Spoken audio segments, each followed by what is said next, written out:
Hey YouTube, good morning. It's V the Notary. Happy Thursday. Hope you guys are doing great today. Today we're going to talk about my job offer. I got a job offer, y'all. So I'm going to break down the job offer, the company, how the interview process is or was, and whether or not I decided to take the job. Okay. Before we get into that, please like, subscribe, share.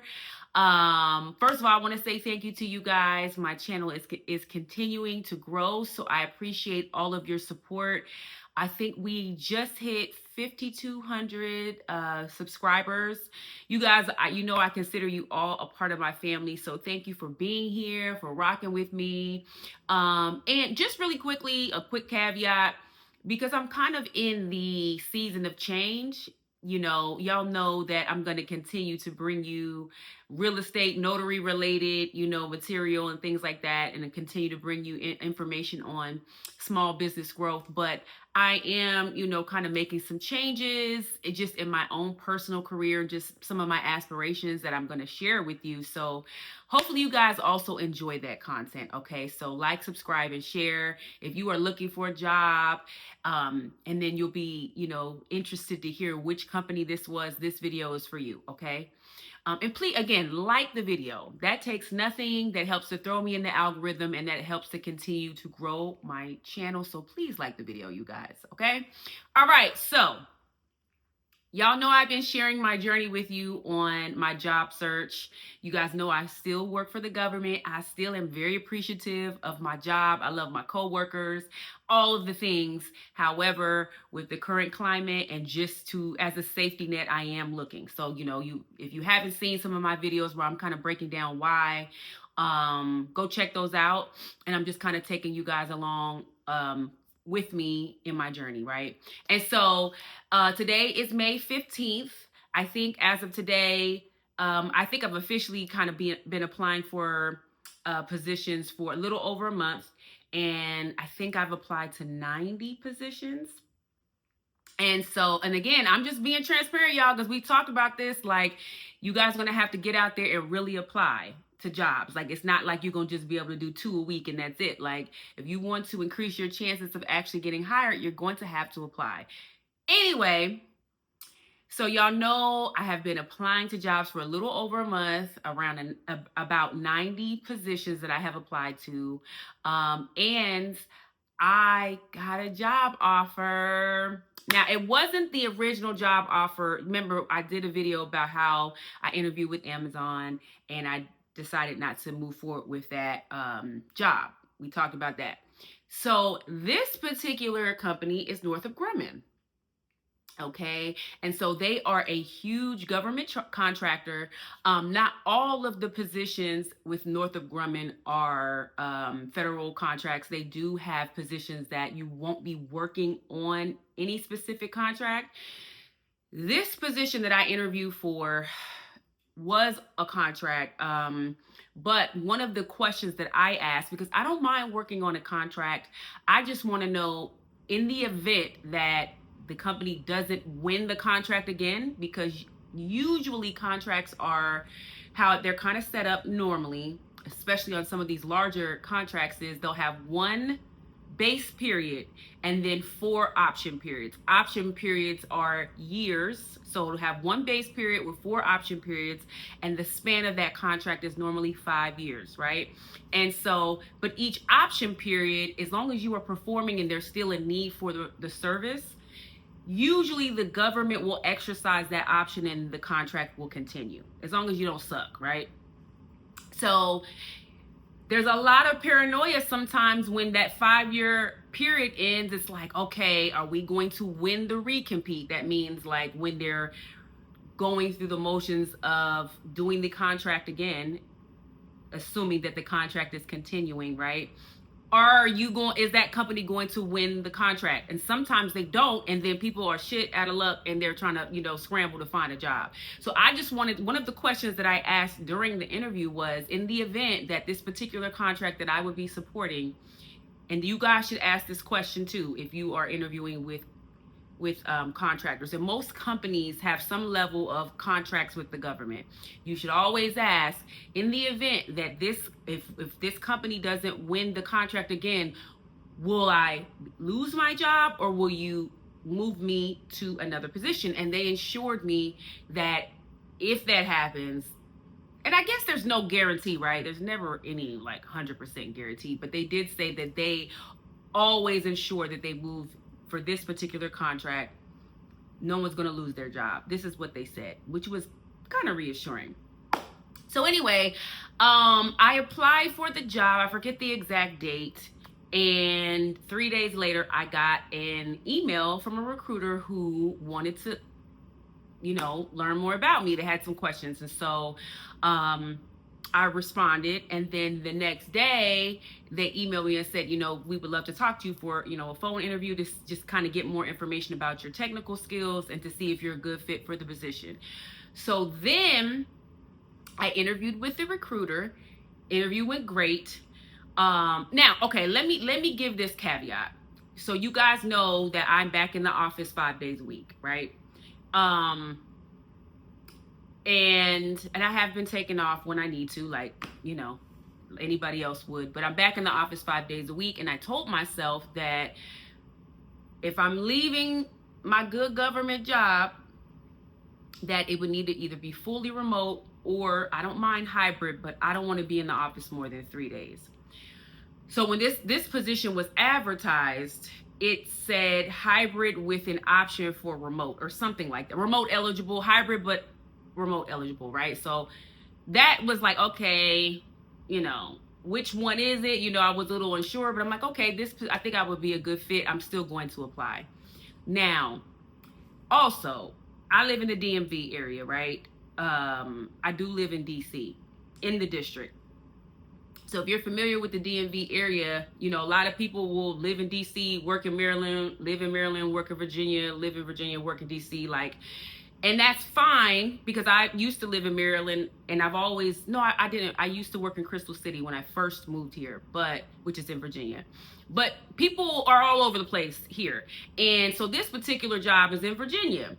And so I'm like, okay, if I take this job, I'm definitely not going to the office more than 2 days a week because the traffic's crazy here. Like the DMV has some of the worst traffic in the country.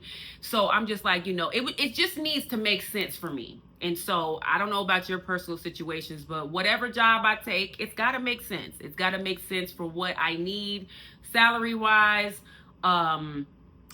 benefits wise, all of the things. Like it needs to make sense. And so I'm like, okay, if I take this job, I'm not going all the way over the bridge for if it's more than twice a week. I already had it in my mind. So anyway, the phone interview went great with the recruiter. And so they were like, okay, well, we're going to give this information to the hiring manager and, let them know and see da-da-da-da.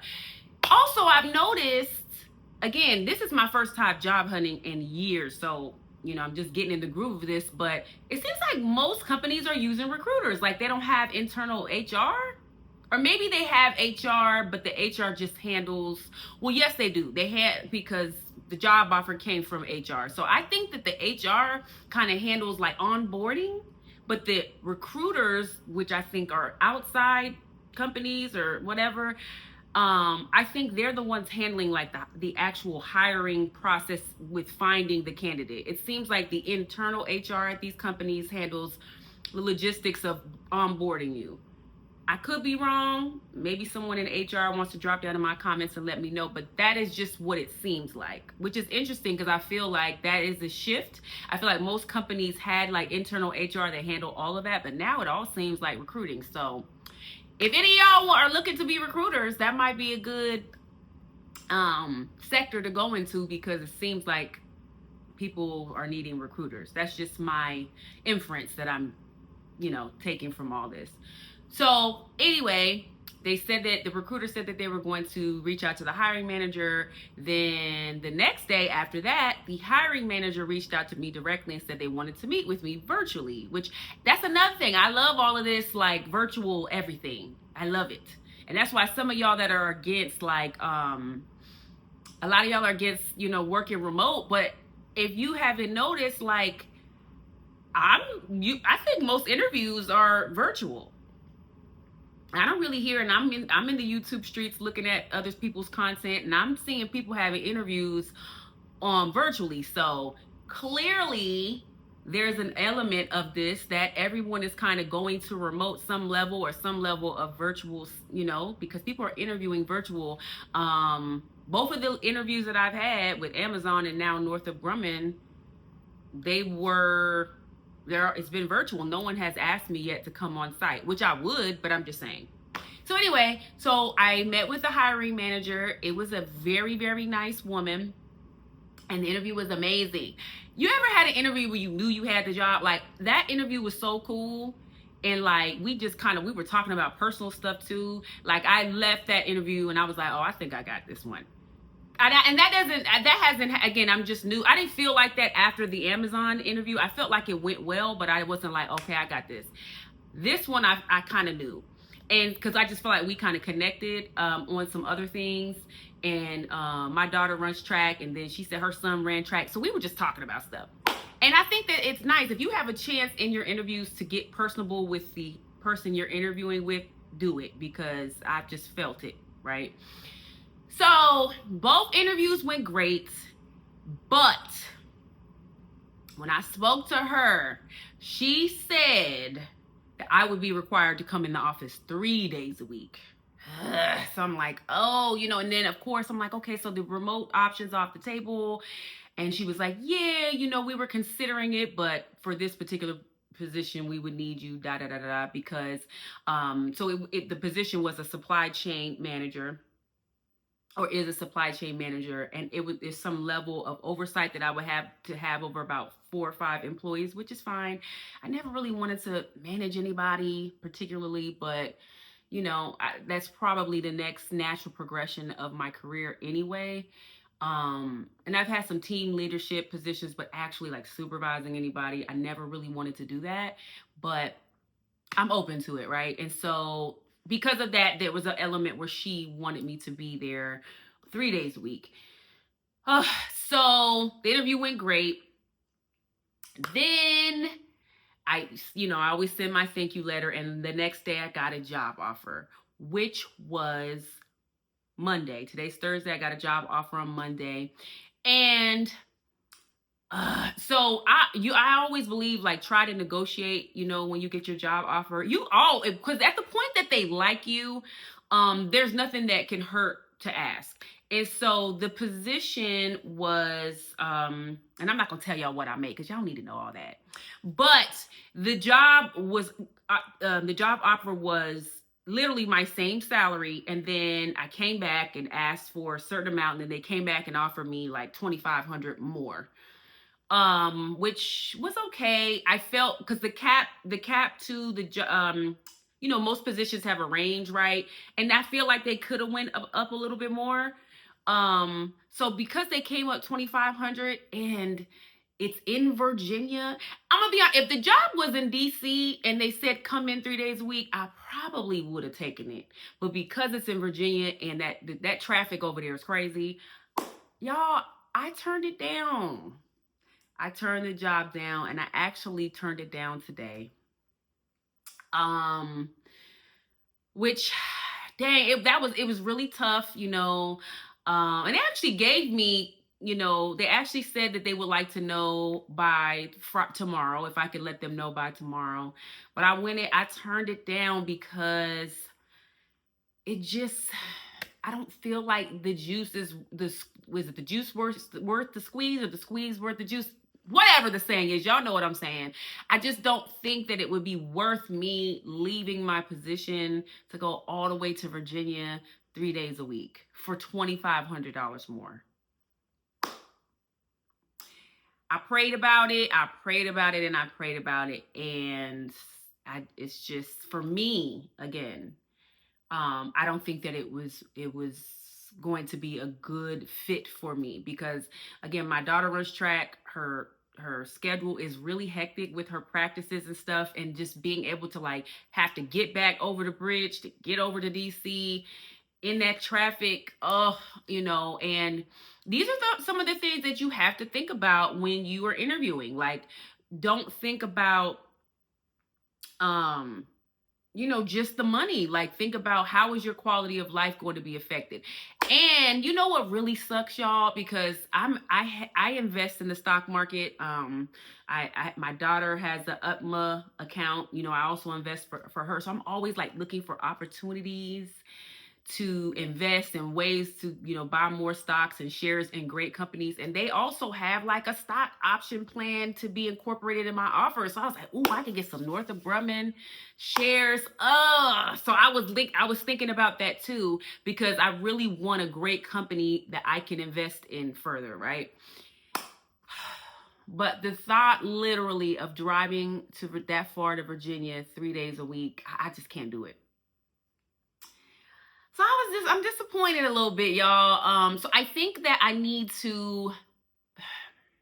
It's hard though, right? Because it's like I want to work fully remote, and so I'm like, okay, I'm gonna bend. I'm not gonna be a brat about it. If I have to go in the office a little bit, that's fine. And so I'm trying to be more amenable to that. And it's hard sometimes because you never know. Well, there are some positions where they're very specific and they'll say you have to be in the office 2 days or 1 day or 3 days or whatever. But sometimes for those positions that don't say that, you don't know until you interview. You just don't know until you interview and get more specific, because a lot of times it's determined by the hiring manager. The recruiter doesn't even necessarily know.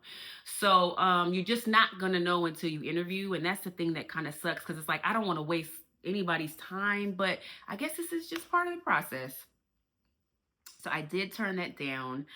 And remember, with Amazon, I didn't get a job offer. I did get a second interview with them, but so I guess this is good. I'm getting experience with interviewing and things like that, and so I'm doing something right. Because I have had 2 interviews and 1 job offer in a month, which is, I'm very, very grateful. I am, you guys, because there are a lot of people that have been looking for 6, 8, 10 months and nothing. So I am grateful, and I'm just going to continue to do what I've been doing, working hard, work at my regular job, and then, apply on my off time and see what happens. So I just wanted to share this with you guys so you kind of know what to expect. And I'm just being transparent with what is happening in my journey. So if you guys have any questions, please drop down in my comments. You guys know I put my email on all of my videos, so you can reach out to me directly. A lot of you guys do. We're all in this together, and we're all kind of looking at the same time. So I'm all about like sharing knowledge and my experiences. So again, like, subscribe, share, you guys. Share this video with anybody that you know that is looking for a job that you think will benefit from this information. And y'all have a great day and a great rest of your week. I'll talk to you soon. Bye-bye.